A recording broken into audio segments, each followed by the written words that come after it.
झाली सुरुवात सोहळ्याची, परंपरा माझ्या महाराष्ट्राची.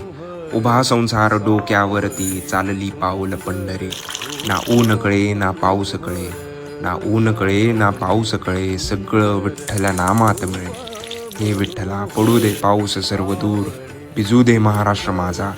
हे विठ्ठला पडू दे पाऊस सर्व दूर, भिजू दे महाराष्ट्र माझा. हिरव होऊ दे शिवार सारा, सुखावू दे बळीराजा माझा. हे रुक्मिणी माते एवढंच दान दे, प्रत्येक लेकीच्या आयुष्यात मान दे. हे रुक्मिणी माते एवढंच दान दे, प्रत्येक लेकीच्या आयुष्यात मान दे. तिच्या कपाळी आनंद फुलू दे, तिच्या संसारात समाधान नांदू दे. चुकलं माकलं माफ कर देवा, चार घा सुखाचे राहू दे. चुकलं माकलं माफ कर देवा, चार घा सुखाचे राहू दे. कठीण समय फक्त तुझं नाव ओठावर कायम राहू दे. बोला श्री हरी विठ्ठल पांडुरंग पांडुरंग.